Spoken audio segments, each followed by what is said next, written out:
there are two things empirically that the Biden administration needs to answer for, I believe. The one is what Waj just said. By saying fund the police, all you do, you don't help Democrats win. You just hang Cori Bush, AOC, Ayanna Pressley. You just hang them further out to dry because they're not weak. They're not going to kowtow to the white pollsters like they want, right? So they're still going to be saying the right things. You hang them out to dry, and you don't actually have a credible response to bad faith Republican attacks. So you cede the ground. Instead of fighting Republicans, you basically agree with Republicans that they had the right of it all along. Good job, Joe. So that's number one kind of problem that he has to answer for. The second empirical question that he has to answer for me that he won't, but I would like an answer for, is who in the hell thinks that funding the police is the problem? Like, who actually thinks that our problem is that the police don't have enough money? That's why they have to harass me and stop me. That's why they have to kill black people. Oh, we have to choke the black people because we don't have enough money for the guns. Is that what people think in this world? Because it's not what I think. I should not be laughing, but it's dark humor is necessary. Right? I have to choke them to death with a baton because I don't have a gun to shoot them. It's your fault, Black America. Right? You should give me the weapons to kill you more effectively. If only I had more training, I could kill you in 1 minute instead of 8. Like does anybody think that that's where we are? Because that's the unanswered question from all of this white nonsense. Who thinks that the problem with policing in this country is that they are underfunded? The police. Nobody thinks that. No, the only people that think that are the police. By the way, we want to talk about underfunding. Do we all not remember that the world was alerted to the fact of how much military gear our police actually had because the Pentagon has too much? And just recently, we overfunded the Pentagon with more $100 million more than they asked. Oh, I'm sorry, $700 billion more than what they fucking asked for. And then they give their leftovers to the fucking law enforcement in our streets that then turn around and use it on us. So yeah, Joe Biden, they don't need any more money. They got all the fucking G.I. Joe gear, all the fucking tanks that they need. We saw it as they were rolling through, couldn't cover up Mike Brown's body, couldn't do that. But they got time to get dressed in their military gear, tear gas the hell out of their own citizens. But they need more money. You know what? What he could have done is this. If the Democrats weren't afraid of their own shadow, which is black, literally and figuratively, what they could have done to balance this, in my opinion, is talk about police reform. Don't mention defund the police if you don't want. That's fine. Talk about police reform. Talk about the statistics in this year that show the number of fatalities caused by the police. Say Black Lives. He did not say Black Lives Matter, if you guys noticed that. Right? Mm-hmm.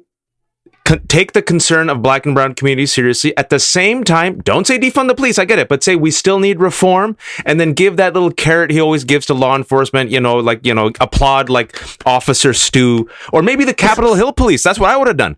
We have, you know what I would have done? We have brave law enforcement who are defending our nation, our democracy, just like the Capitol Hill Police. Stand up for defending our nation. It's a win across the board. No. Waj, this is the other piece of bullcrap from the State of the Union, right? Why didn't he do that? Why didn't he point to Eugene Scott and be like, look at our brave cap, right? Because he didn't want to piss off the Republican insurrectionists in the chamber. At the end of the day, Joe Biden in his first State of the Union address refused to address the attack on the Capitol, the insurrection that is still being supported in plain sight. He didn't want to piss off the insurrectionists in the chamber. That's who Biden was more afraid of. Not his failing numbers with black people, not his low approval ratings, but at the end of the day, he was more worried about pissing off Marjorie Taylor Greene and Lowen Boebert, who shamefully yelled at him while he was talking about his dead son anyway. At the end of the day, he showed Lauren Boebert more respect than he showed the black community. Let me tell you something, because that is so right. That is so right. And this State of the Union opened up in a way that no other State of the Union ever has opened up, right? Which is talking about our issues abroad, which is talking about foreign affairs as opposed to opening up with domestic ones. And here I get this, right? Because Ukraine is in a dire situation and Putin is an unleashed like madman, but a smart one. But here's the thing. There was an opportunity after he was building up about how big and bad America is, how the world is united thanks to NATO, all of these things. He could have easily had made the transition between talking about authoritarianism in Europe and talking about fascism in Europe and talking about what we are facing in our own fucking backyards. And he had the opportunity and it was a missed one. We have an election in 8 months against the aggressor that was sitting right in front of him. But he called them last night his friends. He referred to them again. I like to scream when he said, oh, but we can work together on these things. We are in a state of emergency in America, but you would not have known that by the State of the Union address that Joe Biden gave. And this is important because we forget, and this is what Steve Bannon said, flood the zone with shit. Our enemy is the media. Steve Bannon said it. I take him literally and seriously. I want to remind folks, Ellie mentioned that Marjorie Taylor Greene and Lauren Boebert, while Joe Biden was mentioning his dead son and the veterans, they yelled and screamed at him and heckled him, right? Also, this week, it's just been a few days, ladies and gentlemen, Marjorie Taylor Greene and Paul Gosar attended the AFPAC conference headed by Nick Fuentes. And you guys think I might throw this word casually, like white nationalist. No, ladies and gentlemen. This is a full-blown white supremacist, an anti-Semite, a Holocaust denier. They embraced him. Once he was exposed, she doubled down in her support for attending. And you had Wendy Rogers of Arizona, a state legislature, who's been tweeting friggin' white nationalist talking points for the past 3 days. And Doug Ducey, the governor of Arizona, said, I'd rather have a white nationalist in my state legislature than a Democrat. This was this week. 2 weeks ago, the RNC, on its own, unprompted, said the January 6th violent insurrection was a legitimate political protest led by ordinary citizens. It's like God is giving you like these weapons to unleash against your opponents, and Joe Biden instead kisses their ass. And it's just painful. Like, what more do you need? Ellie, we oftentimes say on this show that like the Republicans are like really helpful Bond villains. They tell you the plot in the first 10 minutes before the credits. Like they literally tell you how we're going to screw you over. This is how we're going to screw over black people, Muslims, poor people, LGBT. And this is the coup. Here's a 6-point memo on how we're going to do the coup and screw over democracy. And Democrats are like, thank you so much. Please don't do it. And they're like, we're going to kill you. And they're like, we'll write about it. What if we give you this olive branch? What if we give you all of the things that you want? Will you be our friend? And they're like, no, go to hell. Fuck you.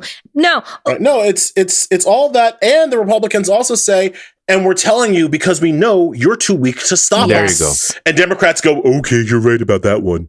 Like the Democrats literally will not take the fight to them. They're more afraid of them than they are of their own base, which is why we fail. And I just want to to your listeners to make this very clear. I bring this up because I want Biden to win. Yes. It's just that I'm not so blinded by whiteness to think that he can win without black people.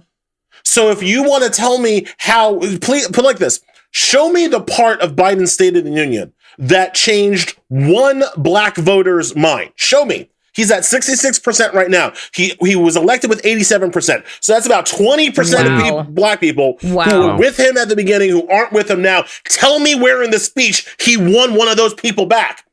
Well, because I don't see it. Voting rights. I don't see it, right? If I can't see it and you people can't see it, well then those people aren't coming back. And if those people don't come back, Biden can't win. But you want to say that like, oh, well, black people should vote because they're afraid of what Republicans will do. Yeah, that only gets you so far. And what we've seen historically is that does not win you a midterm. You can play the fear card in a presidential election, and when it's down to a binary choice, you can get people to like, oh, okay, I'm really afraid of McCain, I'm really afraid of this guy, I'm like, right? But in a midterm election where you need massive turnout at the local level, you can't just play, here's a nameless Republican running in your state. Be very afraid. Like that. It just didn't work in Virginia, ladies and gents. I'm in Virginia. It didn't work in Virginia. And did not work against Youngkin. But here's why it doesn't work with black people.